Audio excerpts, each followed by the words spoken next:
before starting, what did we think the process would look like or be like, and then what was the reality of the process compared to what we expected? For me, I think I kind of went in blind. I knew obviously quite a bit about IVF and what that entailed, but I didn't know a lot about IUI. Never needed to. It was never really something that I'd needed to research. So I wasn't really sure, to be honest. I wasn't sure, I think more on the medication side, like what that would look like. Would I need medication? Would it be... Yeah, that's what I wasn't sure of. Like, you just get these kind of...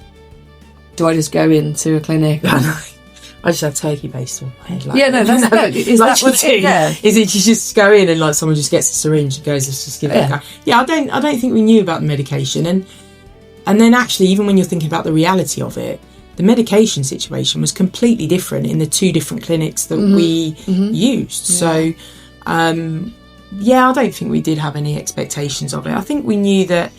I think the thing that we thought, and this is a fortunate difference, but it isn't always the case, and I know that from people I've spoken to, I think we probably thought we'd be in it for the long haul, like 4 or 5 times. Yeah, definitely. We didn't. Least. Yeah. In saying that, you are filled with hope the first time you do it. You're like, it's going to work. I just have a feeling it's going to work.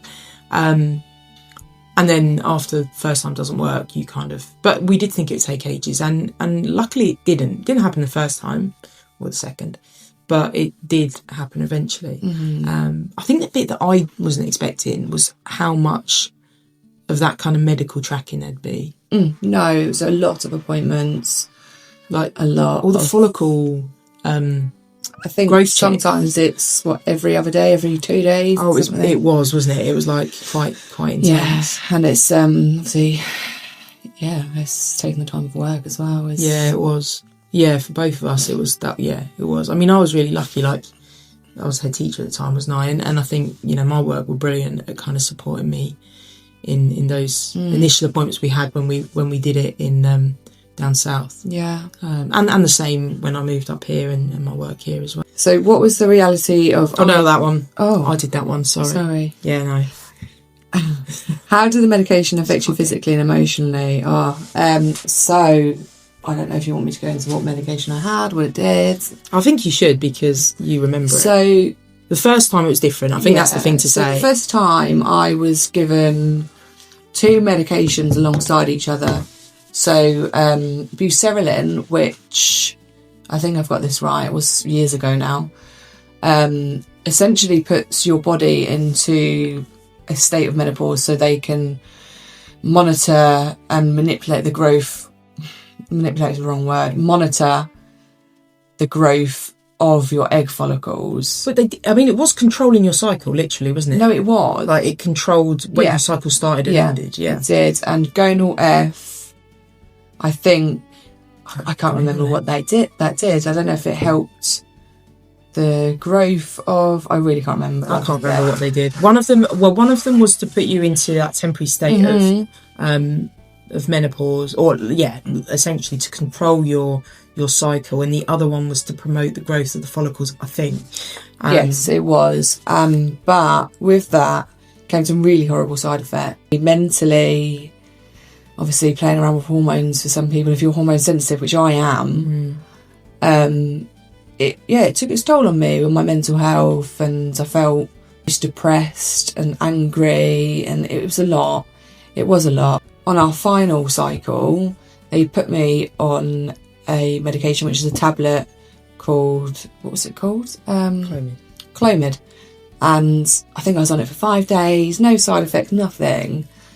And it was fabulous, and that's what we fell pregnant on. It was interesting, and again, like, we're not medical professionals, so I'm not going to kind of like judge why 2 different clinics do things in different ways, because that's just their process, and it clearly works. So this isn't a thing against anyone really, but it was totally different. And the differences between those clinics were the types of medication were huge. Like, the amount of... I was injecting Verity. I got quite good at injecting. Like, I was injecting Verity every day. Like, it became a bit of a joke. I'd like wear a mask and put gloves on and everything. But yeah, I was injecting you every day. Whereas with Clomid, with the time it worked, you didn't need me to do anything. Like, No, you just no. did it all, and Yeah. it was absolutely fine, and it worked. Now that worked for us. Obviously, the clinic that we went to the first time, that's worked for other people. So, like I said, I'm not saying anything about that, but it was far less intrusive. 100%. And going back to how I said the medication the first time affected me, that's not to say that that would affect the next person that same way. Exactly. You don't know, and it's not something they pre-warn you on either.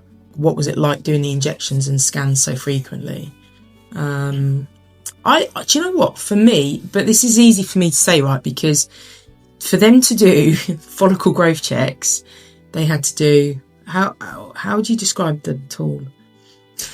Oh, it's what is it? It's called is it inter-uterine? I can't remember what they call it. No, it didn't go into my uterus. Oh yeah, I don't. It's a vaginal probe, essentially. Yeah, that's it. That's what it is. Because it's too small for it to use ultrasound. So it's the same sort of thing as what your first baby scan would be. Oh yeah, it was, wasn't it? Yeah. So like, I can say it was easy for me because I just had to sit there and hold Verity's hand.